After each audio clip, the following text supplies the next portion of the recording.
درخت کے ساتھ ہے، اس درخت کی کھو میں رکھ دیا اور ایک خط لکھ کے پن کر دیا اس کے ساتھ۔ اس نے لکھا، انکل پوسٹ مین، آپ گرمی میں خط دینے آتے ہیں تو آپ بائیسیکل چلاتے ہیں، بڑی تکلیف ہوتی ہے، میں نے آپ کے لیے یہ شکنجبین بنائی ہے، یہ آپ پی لیں، میں آپ کی بڑی شکر گزار ہوں گی۔ ہاں جی، تو دوپہر کو ہم زور زبردستی سلا دیتے تھے بچوں کو، شام کو جب جاگی تو وہ لے کر آئی تھرماس، دیکھا تو وہ خط تھا اس کا، اس کے اوپر ہرکارے نے جو خاص کان میں رکھتے ہیں بال پوائنٹ، ان کا خاص انداز ہوتا ہے، تو اس نے لکھا تھا، پیاری بیٹی تیرا بہت شکریہ، میں نے شکنجبین کے 2 گلاس پیے اور اب میری رفتار اتنی تیز ہو گئی ہے کہ میں ایک پیڈل مارتا ہوں تو 2 کوٹھیاں آسانی سے گزر جاتا ہوں۔ تو جیتی رہ، اللہ تجھے خوش رکھے، کل جو بنائے گی اس میں چینی کے 2 چمچ زیادہ ڈال دینا، یہ اس کی محبت ہے نا۔ یہ بچی جو ہے چھوٹی سی خواتین و حضرات، اس نے بابا کی طرح سے آسانی دی تھی، اس نے ایک ریلیٹڈنس، ایک تعلق محسوس کیا تھا اس سے۔ اسی طرح سے میں کہا کرتا ہوں کہ ہماری زندگیوں میں، ہمارے اس جلتے ہوئے ماحول میں، تکلیفوں بھرے ماحول میں، آپ نے اکثر دیکھا ہوگا کہ دفاتر، سرکاری دفاتر سے، بیوروکریسی سے کوئی خیر نہیں پڑتی، لوگ بہت دکھی رہتے ہیں۔ اللہ کے فضل سے ہمارا ایک محکمہ ایسا ہے جو خیر بانٹتا ہے اور میں اس سے بہت خوش ہوں۔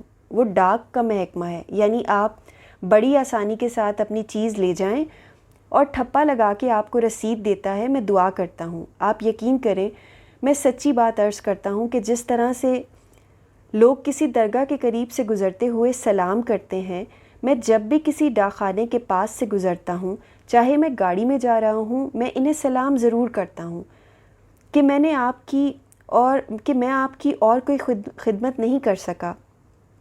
اب آپ کہنے والے کہتے ہوں گے، جناب یہ منی آرڈر چوری کر لیا تھا انہوں نے، اخبار میں آتی ہیں ایسی چیزیں، میں مجموعی طور پر بات کر رہا ہوں۔ وہ بڑی خوبی کے مالک ہوتے ہیں اور وہ آپ کو آسانیاں عطا کرتے ہیں۔ آپ اپنا پارسل لے کر جائیں اور جو بابو وہاں بیٹھا ہوا ہے وہ کہے، جناب اس پر پیلا کاغذ لگا کر لائیں، یہ نیلا نہیں قابل قبول، آپ کچھ نہیں کر سکتے۔ دوسرا یہ کہ ڈوری اس پر سرخ باندھیں، یہ جو دھاگا آپ نے باندھا ہے یہ قابل قبول نہیں، کچھ بھی اعتراض کر سکتا ہے۔ یعنی آپ دیکھیے، ایک چیز جو میرا استحقاق ہے، جس پر مجھے پورا حق ہے اور جس پر ریاض صاحب، قادری صاحب، کوئی بھی اس کے اوپر حق نہیں رکھتے، اتنی وہ چیز میری ہے کہ اس دنیا میں، اس کرۂ ارض پر اور کسی کی نہیں، اور میں اس میں شامل ہی نہیں، اور وہ میرا نام اور میری تاریخ پیدائش ہے۔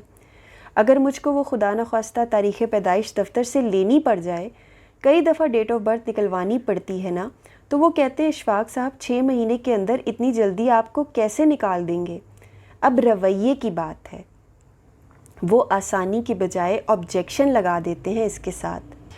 وہ لگائیں اپنا شناختی کارڈ، وہ لگایا، پھر کہا جی اس کی 2 کاپیاں کرا کر لائیں، کچھ نہ کچھ ہوتا رہتا ہے۔ تو میں بڑی دعا کرتا ہوں اور دعا دیتا ہوں، اور یہ جو بابا پن ہے ڈاک خانے نے اپنا قائم رکھا ہوا ہے، اور جس میں ہلکی ہلکی کوتاہیاں آتی رہتی ہیں، اللہ کے واسطے وہ انہیں دور کریں تاکہ ہم فخر کے ساتھ اس کو دنیا کے اور اداروں کے ساتھ موازنے اور مقابلے میں پیش کر سکیں۔ جب میں نیا ولایت سے آیا تو میں جاننا چاہتا تھا کہ یہ ڈیرے کیا ہوتے ہیں۔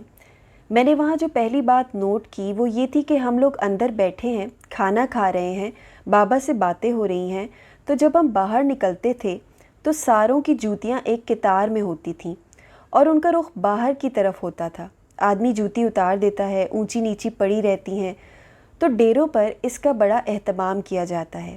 میں نے جب دیکھا تو یہ اچھا فعل ہے، تو لوگوں کی جوتیاں ٹھیک کرنا، اور مجھ میں کیونکہ تھوڑا سا استکبار تھا، گھمنڈ تھا کہ میں ولایت سے پڑھ کے آیا ہوں، بڑا کوالیفیکیشن والا ہوں، ہوتا ہے عام طور پر، میں نے ہمت کر کے جوتیاں سیدھی کرنے کی کوشش کی۔ یہ مشکل کام تھا، لیکن میں نے زور لگا کے اور آنکھ بچا کے، میری عزت کا بھی سوال تھا۔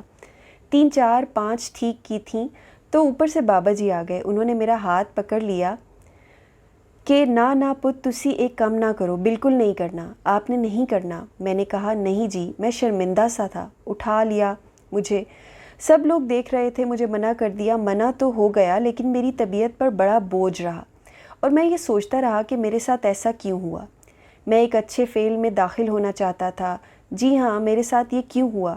تو دوپہر کے وقت ہم اکیلے تھے۔ میں نے کہا جی میں عرض کروں ایک بات، کیونکہ میری طبیعت پر اس کا بڑا بوجھ ہے۔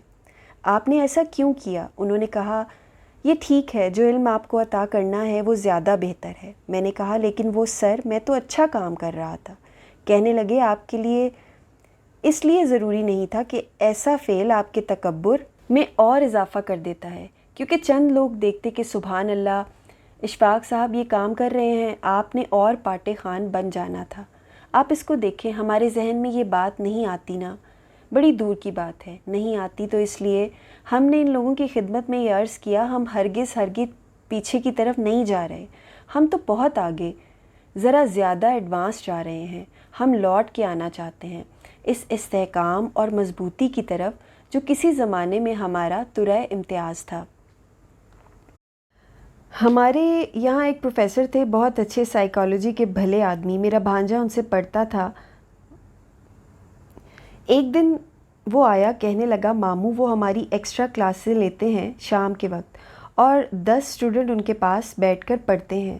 امی تو پیسے نہیں دے سکتی، ابو کا ہاتھ کچھ تنگ ہے، تو آپ ایسے کریں کہ پروفیسر صاحب سے مل کے کچھ طے کریں۔ ابو کہتے ہیں کہ ہم ان کو 500 روپیہ دے سکتے ہیں۔ تو میں ان پروفیسر کے پاس گیا، شام کے وقت گھاس پر پرانے انداز میں بیٹھے ہوئے پڑھا رہے تھے، بڑے انہماک اور لگن کے ساتھ۔ تو میں نے گستاخی کی، میں نے کہا پروفیسر صاحب میں آپ سے بات کرنا چاہتا ہوں۔ تو وہ کہنے لگے اچھا، وہ چھوڑ کے آئے۔ میں نے کہا میں آپ کے پاس ایک درخواست لے کر آیا ہوں، آپ مجھے جانتے ہیں؟ کہنے لگے ہاں جی ہاں، آپ کو بہت اچھی طرح سے جانتے ہیں۔ تو میں نے کہا آپ سے یہ درخواست کرتا ہوں کہ یہ میری بہن زیادہ صاحب حیثیت نہیں ہے، وہ صرف 500 روپیہ آپ کو دے سکیں گے۔ کہنے لگے اشفاق صاحب مجھے پڑھانے کے پیسے تو ملتے ہیں۔ میں نے کہا وہ دوسرے لڑکے آپ کو زیادہ دیتے ہوں گے۔ کہنے لگے نہیں نہیں، مجھے سرکار سے ملتے ہیں، میری تنخواہ ہے۔ میں نے کہا تو وہ کالج میں پڑھانے کے ملتے ہیں، تو آپ ایکسٹرا پڑھا رہے ہیں؟ کہنے لگے no no, the teacher is all the time teacher, وہ صبح پڑھائے یا شام، اس کے پیسے تو مجھے سرکار دیتی ہے۔ یہ آپ کو کس نے کہہ دیا کہ میں 500 روپیہ لیتا ہوں؟ آپ تو مجھے شرمندہ کر رہے ہیں۔ یہ تو میرا فرض ہے اور یہ میری محبت ہے، اور یہ بہت بڑی محبت کے ساتھ لوگ آئے ہیں۔ تو وہ پروفیسر تھے جو آسانی عطا کرتے تھے، اور ان کے پاس اور کلاسیں آتی رہیں، میں ان کو دیکھتا رہا اور ان کو سلام کرنے جاتا رہا، کیونکہ وہ بھی ایک بابا تھے۔ جس طرح میری پوتی ایک بابا ہے، میں اسے سلام کرتا ہوں، ڈاکخانہ ایک بابا ہے، یہ ایک استعارہ ہے جس میں سچ مچ لوگ بھی شامل ہو ہی جاتے ہیں۔ جس طرح کئی دفعہ ٹھگ جو ہوتا ہے وہ فوجی میجر کی وردی پہن کے دکان چیک کرنے کے لیے چلا جاتا ہے کہ تمہارے کیا حساب و کتاب ہیں، اور گلے میں سے 1000 روپیہ کھسکا کے لے آتا ہے، تو آپ کو یہ نہیں کہنا چاہیے کہ جو میجر ہوتا ہے وہ ٹھگ ہوتا ہے، اسی لیے آرمی میں سے میجر کا رینک نکال دیں۔ نہیں، یہ بات نہیں ہے۔ امپوسٹر جو ہوتا ہے، ٹھگ جو ہوتا ہے، وہ اپنے انداز کا ہے، ویسا ہی رہے گا۔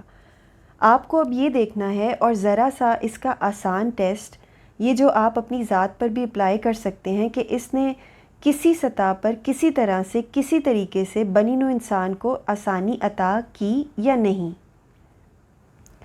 آپ نے بچپن میں دیکھا ہوگا، آپ کے محلے میں، آپ کے گاؤں میں اور آپ کے قصبے کے یا آپ کے شہر کے بزرگ جو تھے، وہ جب راہ چلتے تھے تو اپنی چھڑی کے ساتھ کوئی کیلے کا چھلکا پڑا ہوا ہے یا کوئی ایسی گری پڑی چیز، اینٹ روڑا ہٹاتے چلے جاتے ہیں۔ ہم نے کبھی ایسا نہیں کیا۔ بد نصیبی ہے جس دن اپنی چھڑی کے ساتھ ایک اکیلا آدمی اس آلائش کو دور کرتا چلا جائے گا، اور مجھے یقین ہے کہ وہ پیچھے چلنے والے آتے جائیں گے اور ملتے رہیں گے۔ ہماری یہ کوتاہی رہی ہے کہ ہم اس کے بارے میں علم عطا کرنے کی کوششیں کرتے ہیں۔ وہ بابا جی نے جو کہا تھا کہ علم عطا کرنے نہ بیٹھ جانا، ان کو محبت دینا۔ آپ کو مجھ سے محبت دینے کی ضرورت ہے، ورنہ علم اندر نہیں جاتا۔ وہ پروفیسر جو گھاس پر بیٹھ کے لڑکوں کو پڑھاتا تھا، اس کا علم جاری رہا تھا، وہ اس لیے کہ اس کے پاس ایک ایسا پرنالہ تھا جو محبت کا تھا، اور پھسل پھسل کر لڑکوں میں داخل ہو رہا تھا۔ یہ اس کے بغیر نہیں ہوگا۔ خواتین و حضرات، آج ہلکی سی وضاحت یہ بابے کی ہوئی، اور آپ کے ذہن سے بہت سے شکوک میرا خیال ہے دور ہوتے رہیں گے۔ نہ ہوتے ہوں تو کوئی ایسی بری بات نہیں، شکوک کو ساتھ لے کے چلنا ہی اچھی بات ہے، کیونکہ شک جو ہے خلاف ایمان نہیں ہے، ایمان کا ایک حصہ ہے، کیونکہ اس سے ذہن میں شک پیدا ہوگا جو ایمان والا ہے، اللہ کو مانتا ہے، تو اس میں ایسی کوئی بات نہیں ہے۔ لیکن مجھے خوشی ہے کہ ہر ہفتے آپ سے ملاقات ہو جاتی ہے اور کچھ ایسی باتیں ہو جاتی ہیں جو میں اپنے لیے جاننا نہیں چاہتا، کیونکہ یہ آپ کا حصہ ہے۔ اللہ آپ کو آسانیاں عطا فرمائے اور آسانیاں تقسیم کرنے کا شرف عطا فرمائے۔ اللہ حافظ۔